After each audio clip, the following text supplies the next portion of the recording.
Hello everyone, welcome back to my channel study only science.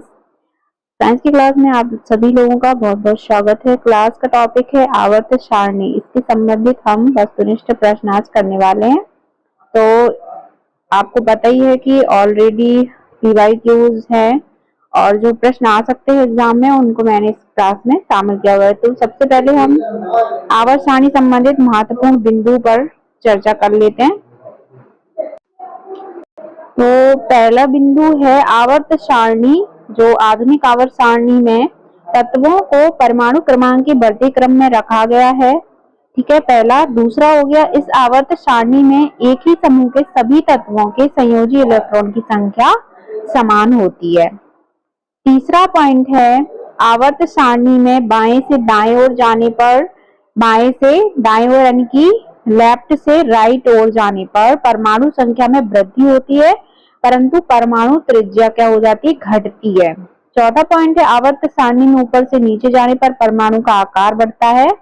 पांचवा point है, धातु को अधातु से जिगजैग लाइन द्वारा अलग किया गया है। इस लाइन पर आने वाले तत्व boron, silicon, germanium, arsenic, antimony, tellurium और पोलोनियम ये सभी अर्धधातु या उपधातु कहलाती हैं। जो जिगजैग लाइन है उसमें उपधातु या अर्धधातुओं को शामिल किया गया है। अगला पॉइंट है छठवां, आवर्त सारणी के चौथे, पांचवें, छठे, सातवें आवर्त में प्रत्येक में क्या होता है, 18 तत्व शामिल हैं। सातवां पॉइंट है, लैंथेनाइड में 14 तत्व एवं एक्टिनाइड में 14 तत्व शामिल किए गए हैं। अब हम वस्तुनिष्ठ प्रश्नों पर फोकस करेंगे। तो पहला प्रश्न है हमारा, डॉवे राइनर कहाँ के महान रसायनज्ञ थे? तो इनका जो है महान रासायनिक कहाँ के थे इनका, तो ये जर्मनी के थे। डॉवे राइनर जर्मनी के महान वैज्ञानिक हुए। दूसरा प्रश्न है, तत्वों का त्रिक सिद्धांत किसने दिया था? ऑप्शन है न्यूलैंड्स, मेंडलीफ, जॉन डाल्टन या डॉवे राइनर। तो तत्वों का जो त्रिक सिद्धांत है ये कई बार पूछा जाता है और ये सिद्धांत डॉवे राइनर ने ही दिया था 1817 में। अगला प्रश्न है, डॉवे राइनर के त्रिक सिद्धांत में कौन सा समूह शामिल है? ऑप्शन है कैल्शियम, स्ट्रोंशियम, बेरियम। अगला ऑप्शन है हीलियम, लिथियम, सोडियम और सी ऑप्शन है क्लोरीन, पोटेशियम, ऑक्सीजन। चौथा है इनमें से कोई नहीं। तो त्रिक सिद्धांत में कौन से समूह तत्व शामिल होते हैं? तो कैल्शियम, स्ट्रोंशियम और बेरियम तत्व शामिल हैं। ठीक है, त्रिक सिद्धांत जो दिया है डॉवे राइनर ने। नेक्स्ट है, तत्वों का अष्टक सिद्धांत किसने दिया था? तो तत्वों का अष्टक सिद्धांत न्यूलैंड्स, मंडलीफ या फिर जॉन डाल्टन या डॉवे राइनर। तो तत्वों का जो अष्ट सिद्धांत है उसको दिया था जिसने, उसका नाम था न्यूलैंड्स। ठीक है, 1866 में न्यूलैंड्स ने अष्टक सिद्धांत दिया था। अगला प्रश्न है, न्यूलैंड्स ने तत्वों को किस क्रम में व्यवस्थित किया था? तो परमाणु संख्या के अनुसार बढ़ते क्रम में या परमाणु भार के अनुसार बढ़ते क्रम में या परमाणु संख्या के अनुसार घटते क्रम में या परमाणु भार के अनुसार घटते क्रम में। तो यहाँ पे आंसर हमारा क्या होगा, परमाणु भार के अनुसार बढ़ते क्रम में व्यवस्थित किया था तत्वों को। कैसे? बढ़ते क्रम में। अगला प्रश्न है, न्यूलैंड्स के अष्टक सिद्धांत से आप क्या समझते हैं? ऑप्शन है प्रत्येक आठवें तत्व का गुणधर्म पहले तत्व के समान ही गुण रखता है। दूसरा है 8 तत्वों के समूह के सबके गुणधर्म समान थे। तीसरा है 8वें तत्व का गुणधर्म पहले 7 तत्वों के गुणधर्म के समान था। चौथा है इनमें से कोई नहीं। तो इसका आंसर होगा प्रत्येक 8वें तत्व का गुणधर्म पहले तत्व के समान ही गुण रखता है। ठीक है, ए ऑप्शन राइट हो जाएगा। अगला प्रश्न है, वो कौन थे जिन्होंने अपने सिद्धांत की तुलना या रेगा मापाधानी से की थी? ऑप्शन है John Dalton, Newlands, John Dalton, Dobereiner. तो इसका आंसर है हमारा न्यूलैंड्स ने। ठीक है, जिन्होंने सिद्धांत की तुलना रेगे मापाधानी से की है तो न्यूलैंड्स थे वो, उनका नाम था न्यूलैंड्स। अगला प्रश्न है,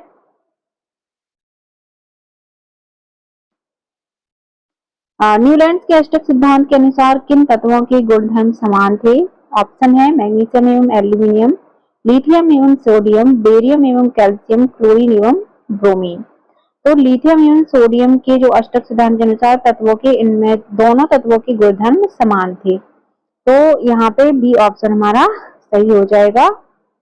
अगला प्रश्न है, न्यूलैंड्स का अष्टक नियम कितने तत्वों तक ही सीमित है? तो कितने तत्वों तक सीमित है? 36, 46, 56 या 66।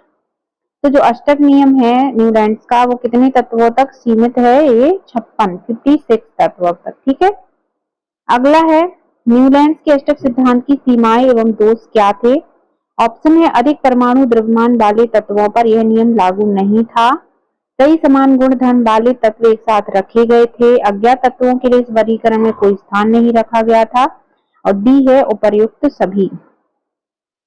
तो डी आंसर हमारा इसका सही हो जाएगा। सीमाएं एवं गुणदेश जो है तीनों सही हैं।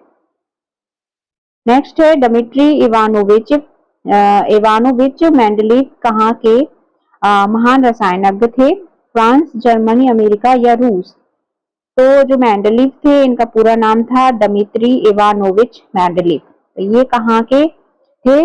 इसका आंसर है रूस के थे। ठीक है, रूस के थे। अगला प्रश्न है, आवर्त सारणी के जनक के रूप में किसे जाना जाता है? ए है Mendeleev, John Dalton, George Mendel या हेनरी मोजले? तो इसका आंसर हमारा क्या जाएगा? मेंडलीव। ठीक है, मेंडलीव। अगला प्रश्न है, मेंडलीव ने मेंडलीव का आवर्त नियम कब दिया था? 1860, 1865, 1865 या 1869? दो ऑप्शन बिल्कुल सही सेम है, तो इसको हम 1866 कर लेंगे। तो हमारा आंसर क्या हो जाएगा यहाँ पे? 1869। ठीक है, डी ऑप्शन राइट हो जाएगा। मेंडलीव का आवर्त नियम 1869 में दिया था। अगला प्रश्न है, तत्वों के वर्गीकरण एवं आवर्त सारणी के प्रारंभिक विकास का प्रमुख श्रेय किसको जाता है? ऑप्शन है हेनरी मोजले, मेंडलीव, डॉवेराइनर या ल्यूडेंस। तो जो तत्वों के वर्गीकरण एवं आवर्त सारणी के प्रारंभिक विकास का श्रेय है वो किसको दिया है? मेंडलीव ने। ठीक है, मेंडलीव की आवर्त सारणी मेंडलीव को दिया गया है। अगला है, निम्न में से कौन सा कथन सही है? आंसर ऑप्शन है, मेंडलीव ने ही आवर्त सारणी बनाई थी। सब सही कथन हमें देखना है। मेंडलीव ने ही आवर्त सारणी को पंक्तियों एवं स्तंभों में व्यवस्थित किया था। आवर्त सारणी में 7 आवर्त एवं 8 वर्ग समूह थे। प्रयुक्त सभी कथन सही हैं। तो इसका हमारा आंसर जो है डी ऑप्शन सही हो जाएगा। तीनों कथन बिल्कुल सही हैं। ठीक है। अगला प्रश्न देखते हैं, निम्न में से कौन सा कथन गलत है? तो गलत कथन देखना है, ऑप्शन पढ़ेंगे पहले। समान गुणों वाले तत्वों को आवर्त सारणी चार श्रेणी के एक ही आवर्त में रखा गया है। ठीक है, इसका थोड़ा सा लैंग्वेज डिस्टर्ब है। आवर्त सारणी के एक ही आवर्त में रखा गया है। दूसरा ऑप्शन है, जो तत्व ज्ञात नहीं थी उनके लिए आवर्त सारणी में रिक्त स्थान रखा गया था। तीसरा है, तत्वों के गुणधर्म उनके परमाणु द्रव्यमान का आवर्त फलन होते हैं। चौथा है, प्रयुक्त तीनों कथन न्यूलैंड्स के अष्टक सिद्धांत से संबंधित हैं। तो इसका आंसर डी हमारा सही हो जाएगा। ठीक है, तो ये ऑप्शन जो है गलत, हमारा कथन गलत कौन सा हो गया? D option. अगला प्रश्न देखते हैं, मेंडलीव की आवर्त सारणी की सीमा एवं दोष क्या थे? ऑप्शन है, समस्थानिक एवं संभारिक के लिए आवर्त सारणी में कोई स्थान नहीं था। आवर्त सारणी में हाइड्रोजन का निश्चित कोई स्थान नहीं था। सी है ऑप्शन, अक्रिय गैसों के लिए आवर्त सारणी में कोई स्थान नहीं था। और डी ऑप्शन है, लैंथेनाइड एवं एक्टिनाइड तत्वों का आवर्त सारणी में स्थान नहीं था। चौथा है, अप्रयुक्त सभी। तो इसका आंसर क्या है? मेंडलीव की आवर्त सारणी की सीमा और दोष थे अप्रयुक्त सभी, चारों ऑप्शन। अगला प्रश्न है, मेंडलीव ने तत्वों के वर्गीकरण का आधार किसको माना था? तो तत्वों के वर्गीकरण का आधार मेंडलीव ने किसे माना था? परमाणु भार या परमाणु द्रव्यमान या परमाणु संख्या, उपर्युक्त तीनों। तो इन्होंने परमाणु द्रव्यमान को वर्गीकरण का मेन आधार माना। अगला प्रश्न है, आधुनिक आवर्त सारणी के जनक कौन है? तो आधुनिक आवर्त सारणी के जनक का बहुत बार प्रश्न आता है। ऑप्शन देख लेते हैं, मेंडलीव, हेनरी मोजले, मेंडल या फिर इनमें से कोई नहीं। तो ऑप्शन के अनुसार हेनरी मोजले को आधुनिक आवर्त सारणी उनको जनक कहा जाता है, हेनरी मोजले। अगला है, आधुनिक आवर्त सारणी के बारे में हेनरी मोजले ने कब बताया था? ऑप्शन है 1911, 1913, 1923 या 1910। तो इन्होंने कब बताया था? 1913 में। ठीक ठीक है। आवर्त सारणी के बारे में आधुनिक आवर्त सारणी हेनरी मोजले ने 1913 में बताया। अगला प्रश्न है, हेनरी मोजले ने तत्वों के वर्गीकरण का आधार किसको माना था? तो जो आधुनिक मेंडलीफ की आवर्त सारणी थी, उन्होंने द्रव्यमान को माना था। और इन्होंने किसको द्रव्यमान, भार या संख्या या संयोजकता में से किसको माना है? इनने माना है परमाणु संख्या को। ठीक है। आगे बढ़ते, अगला प्रश्न हमारा, आधुनिक आवर्त सारणी में क्रमशः कितनी ऊर्ध्व स्तंभ एवं क्षैतिज पंक्तियां हैं?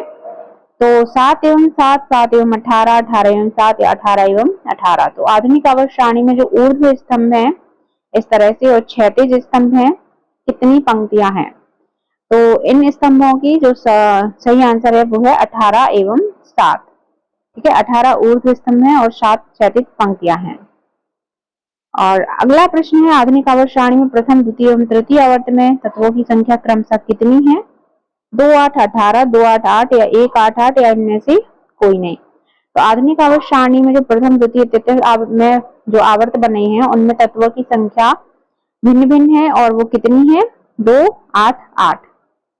तो यहाँ पे जो हमारे 23 इंपॉर्टेंट क्वेश्चन है आवर्त सारणी से संबंधित, जो पहले प्रश्नों परीक्षाओं में आ चुके हैं, एमपीपीएससी हो, एमपीएसआई हो, एमपी के किसी भी एग्जाम में जिसमें साइंस का सिलेबस है आपका, तो सभी सिलेबस से मैंने निकाल के इस प्रश्नों को आपको कवर कराया। आई होप आप लोगों को क्लास अच्छी लगी हो तो लाइक करके जाइएगा। चैनल पे पहली बार आए हैं, नए हैं तो सब्सक्राइब जरूर करिए। मिलते हैं इस ऐसे ही एक नए टॉपिक के साथ अगली क्लास में।